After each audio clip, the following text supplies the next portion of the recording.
For the past decade, we've watched the slow and steady decline of games journalism, and really all forms of mainstream media in general. People are inherently less trustful. People are searching other ways to get their information or news or entertainment or whatever it may be. And really the truth is that games journalists have done this to themselves. For the past decade, they have advocated against the consumer, against gamers, and for some of the things these big corporations may be pushing for, including the woke agenda and DEI inserted into nearly everything they can. So it's not surprising that so many of them and so many of these publications, these websites, have continued layoffs after layoffs, continuing to shrink, and in some cases, just going under completely. It seems like Kotaku is well on its way to going under, with more layoffs happening just in the last few months. But a few days ago, we got the news that another one of these gaming sites, IGN, who is still probably one of the biggest ones out there and will probably remain so. I think they'll be able to weather the storm just because of how massive they are. They actually acquired a bunch of other companies that now are undergoing massive layoffs. IGN Entertainment acquires Eurogamer, Rock Paper Shotgun, and more.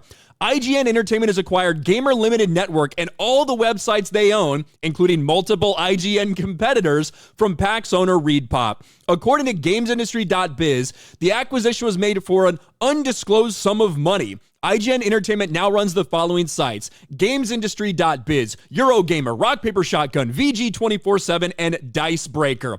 Gamer Network also held undisclosed shares of Outside Xbox, Digital Foundry, and Hookshot, which operates Nintendo Life, Push Square, Pure Xbox, and Time Extension. That's a lot of different websites out there that all cover the same type of things. Who knows what the end goal will be? Will they just shutter those? Will they just redirect some of those websites to IGN proper? But we do know that already there have been layoffs and will likely be a lot more. This is what happens when companies acquire other companies. There's redundancies. There's a bunch of people that have no need to have that job anymore, and they're done. And really, when you look at everything that's happened in the games industry, when you look at what gamers have been subjected to with some of these games journalists who continue to push woke propaganda down everyone's throat, while their readership or viewership continues to drop like a rock, it's hard to feel bad for too many of them. But you did see some people that were very, very upset about more layoffs in games journalism, including somebody who works for Bloomberg.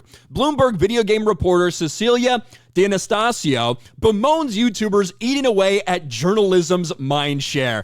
Yes, we have someone who's very upset that people are going other places for their entertainment, that no longer people trust the Kotakus of the world, some of these other gaming sites that are out there, and instead, people are going for people who are authentic. People are going for people who are more relatable to them, and in their minds aren't pushing so much of this shit, shoveling so much of this shit down people's throats that they don't want. And predictably, when she spoke out about this, when she said, it's not okay that people are watching YouTubers instead of going to legacy mainstream games journalists, she got absolutely destroyed, because that is the disconnect. People in the industry do not understand what gamers actually want. Bloomberg video game reporter Cecilia D'Anastasio, who previously worked at Kotaku, bemoaned the fact that YouTubers are eating away at journalism's mind share. D'Anastasio bemoaned the fact following the news that IGN Entertainment had acquired the Gamer Network, which includes a number of websites like we already talked about. Not only did they outright acquire these websites, but also acquired shares in all these other websites. Following this acquisition announcement, Jeffrey Russo, I don't know exactly how to pronounce his name, but he's not employed anymore, detailed he'd been laid off from GamesIndustry.biz. He posted on X, "Hello folks, unfortunately I've been laid off from GamesIndustry.biz. I'm fine really. I'm open to new work opportunities. If you require skills of an award-winning reporter/journalist with a focus on marginalized voices and B2B writing, please consider me." Oh, weird that someone focused on marginalized voices, that they found out it wasn't really needed, wasn't necessary. Very ironic that the article in question where we talked about Kotaku's layoffs, Kotaku staff's hit by redundancy, was written by him about 6 months ago. Just the height of irony there. However, in response to that, here's where Cecilia D'Anastasio came in. Jeffrey's quickly become my go-to source for fast, business-focused games news. Absolutely wild decision from new owner IGN. Was also shocked to see they laid out Brendan Sinclair, whose games business analysis and features are appointment reading. And this is the one that really got her some heat. A strong games press is especially important as the lines blur between gaming and social media / big tech. There are so fucking many stories to write. These senseless layoffs are especially painful as reactionary YouTubers with no journalism training eat away at journalism's mind share. Well, one, just by your statement in and of itself, if you really think that these people, they have nothing to add, they have nothing of value, the fact that they're taking away a share of your readers, like a share of the people that would be going to these different sites with no training, nothing, they're just like the bottom of the barrel. Pretty fucking embarrassing, right? Says a lot for you. And also, if people are going to these people, it kind of makes the layoffs necessary. You're admitting that maybe there's a reason because that share of your audience has been taken away. Wouldn't it make sense to do some fucking layoffs since no one's reading your dog shit anyway? You can just kind of look at the ratio on this tweet itself, 192 likes to 315 comments.